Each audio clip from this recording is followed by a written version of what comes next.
McClunky.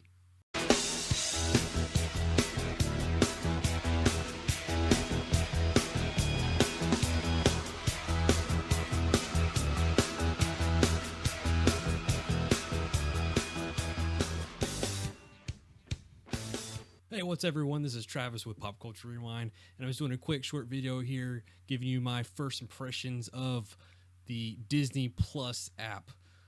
Yes, I subscribe. I'm a subscriber now. I was one of the ones that they suckered into signing up for the 3-year deal. You buy two, you sign up for 2 years at a little discounted rate, and you get a third year free. So by that point, we already knew about the MCU stuff coming out and the Mandalorian movie show coming out. So I was like, you know what? They already got money, so why not? I'm just gonna pluck this down, be done with it. So I'm paid up for 3 years, and I hope it was worth it. So as of right now, I was able to start watching.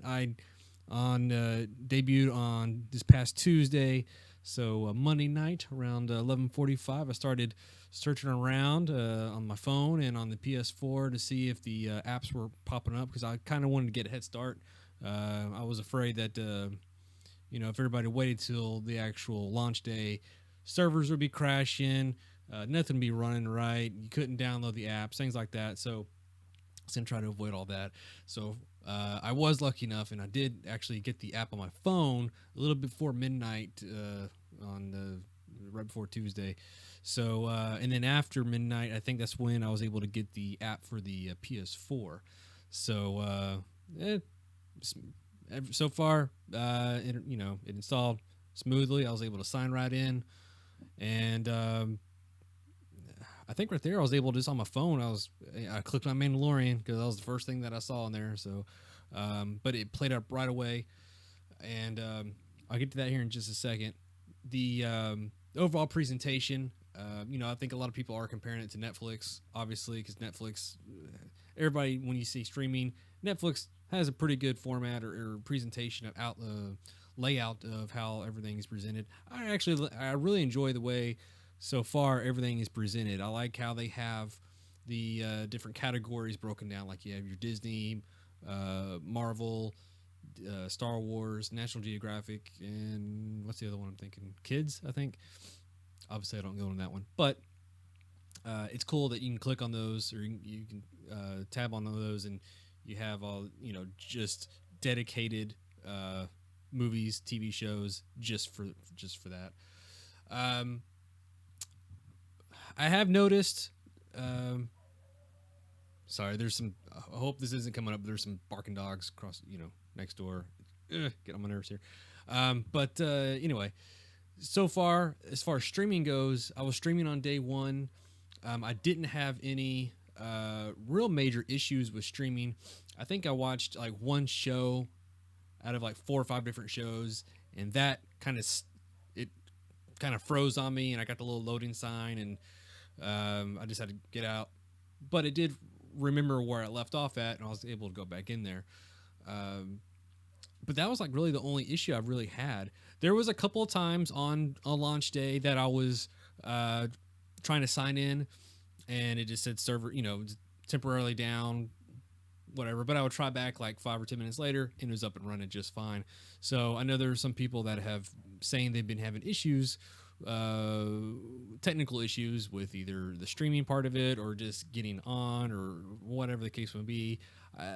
To me, it hasn't really affected me that much. So, and I've been trying to watch different, on different platforms. Like, I did have, I watched Mandalorian day of on the PS4 app, and not a problem. In that show, oh, Mandalorian, so good. Oh man, it was about like maybe 10 minutes into it, and it dawned on me. It's like, oh my god, this is the first ever live action Star Wars TV show, and it just hit me like a freaking ton of bricks, man. It's like, man, that's awesome. Just by itself, we have a live action Star Wars show, and that show is beautiful. Oh my god, it's so cinematic. and it strays away from your mainstream Star Wars theme. So, kind of like an old Western almost, but in a Star Wars universe. So, man, I'm not going to go in full detail about Mandalorian. This is just my first impressions of this. So, there's that. Now, and also my phone, I haven't having any problems streaming on my phone either. So far, functionality, it works. No problems whatsoever. Now, there are some issues that I've noticed, and this is, this could either be considered nitpicking, or this could be just, hey, they need to take care of this. But one thing I did notice is there's no continue watching or play or continue playback feature on anything, like not that I've noticed. So case in point, I found myself, oddly enough, in a mini marathon binge of the old X-Men animated series. And I know it's shocking, right? But I got out of it like 5 or 6 episodes out, and I went to go back into it, and I found it odd that it didn't tell me, oh, pick up where you left off, or continue right here, and it doesn't even show you like how, like, if you've watched the episodes or not. So you just kind of have to remember, like, what's where did I leave off at? And but anyway, I do hope they get that fixed. And granted, this is any kind of complaint right now or nitpick. It's this is the first week of the platform. I mean, come on, people, you can't be complaining that much of it. Another thing that I did notice was on my phone. I tried to, through the app, there's a little option for the Chromecast where you can just cast it to your TV. And I've over the last like 6 or 8 months, I've been doing that feature a lot more often than I have before. So like on my Netflix and my WWE app and the DC app, I've been doing that more frequently lately, only because I noticed when I do that, strangely enough, I get a lot better picture.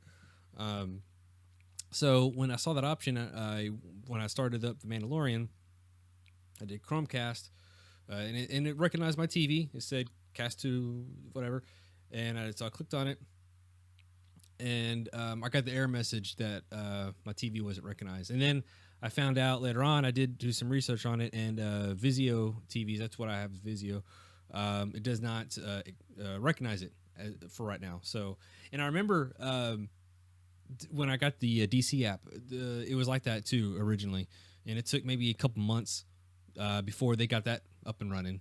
So I would imagine they'll get that corrected at some point. I mean, it's freaking Disney, for God's sake.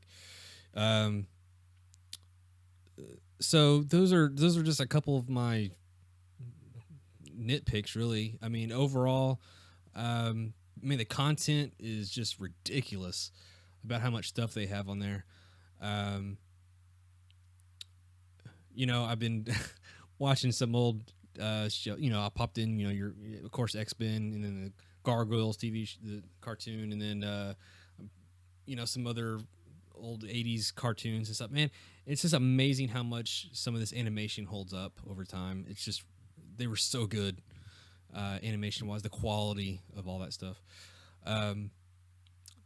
There was also a couple of good special features on this app. One was expanding the universe for the MCU, which got a couple of quick sneak peeks of some of the concept art for the new costumes and the Marvel What If series and things like that. So that's kind of neat to have on launch day to show, hey, this is what's coming up pretty soon. And I'm telling you, man, I may have said this on a past episode, but I'm looking more forward to the MCU on the DisneyPlus app than I am for Phase 4. Phase 4 is not appealing to me at all. There was another one I noticed. I don't know if this is a brand new documentary, but it's new to me. It's called Imagineering. It's a multi-part docu-series talking about how Walt Disney created Disneyland and then Disney World and all this other stuff. So far it's very interesting. I watched the first episode, which is over an hour long. I know the I'm recording this on Friday of the first Friday that it came out, so I know all new episodes are coming out, like Mandalorian episode 2, and then like the Imagineering. Oh, also the world according to Jeff Goldblum. Can't believe I almost forgot this one. We watched the first episode. I got a big kick out of it.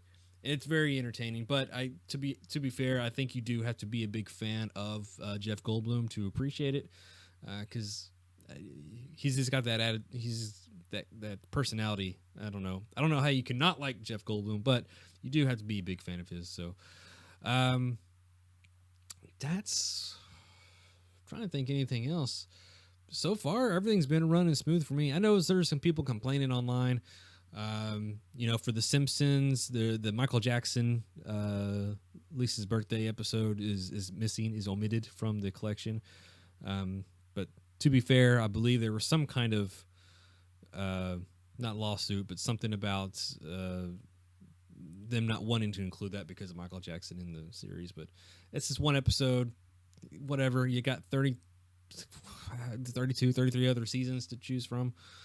And there's other people I heard complaining online about, the past movies, like your Dumbos and your things like that, where they have disclaimers on there because of either tobacco use or certain characters don't fit their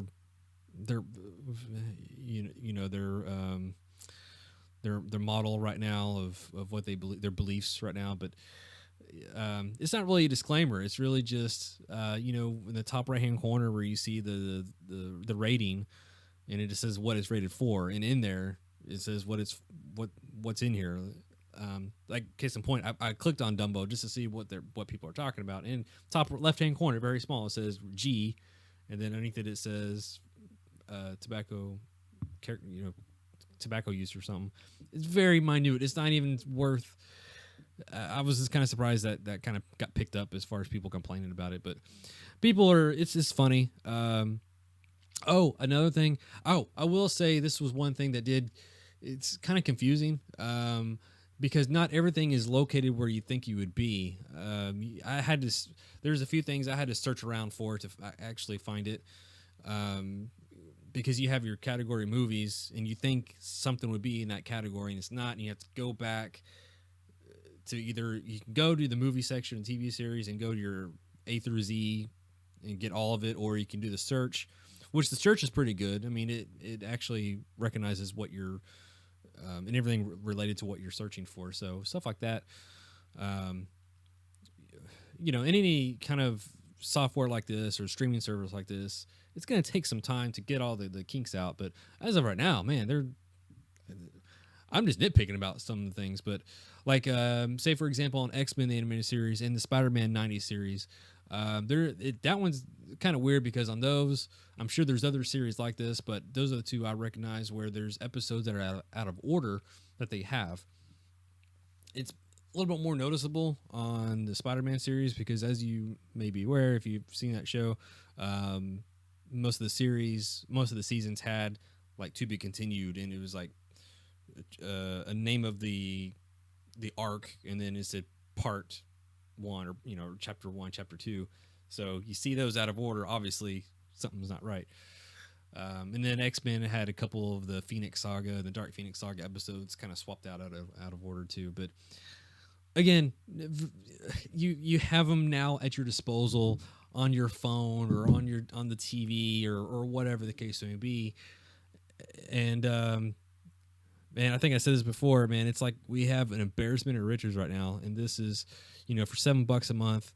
There's no reason why anybody could be complaining about this stuff other than just to bitch about it. Really, I mean, it's Disney. I mean, you have all the back catalog, all the vaulted movies in there, all the animated stuff, all the live action stuff. You're gonna have all the Marvel stuff, the Star Wars. I mean, come on, man. I mean, the deal writes itself. And I know I'm just a little guy on YouTube, and I'm sure there's plenty of other YouTube videos out there that get way more views than this. But you know what? I just wanted to give my 2 cents on what I thought about the DisneyPlus app. So Hope you guys enjoy this video. Do you have the Disney Plus app? Are you one of the 10 million plus subscribers that they already got on day one? If so, give me a comment below. Tell me what you thought or what you think of the Disney Plus app so far. What was the first thing that you watched on it? I think for me, Mandalorian, I clicked on it, but I didn't watch it right away because my wife wanted to watch it too. So I think the first thing I actually watched was an episode of Gargoyles. So, speaking of Gargoyles, they did have the uncut version of the gun episode, and if you're a Gargoyles fan, you know what I'm talking about. So it's kind of interesting. They put the uncut version of there. So if you don't know what I'm talking about, go check it out too. So anyway, what was I saying? Oh yeah, leave a comment, and if you like this video, give me a thumbs up and hit the subscribe button. And you can also catch me on our audio podcast on popculturerewind.com. You can find that anywhere you get your podcast from. Also, follow me on social media at facebook.com/popculturerewind. Also on Twitter and Instagram. So that's going to do it. So hope you guys enjoy this video. Till next time, always remember to pop your culture.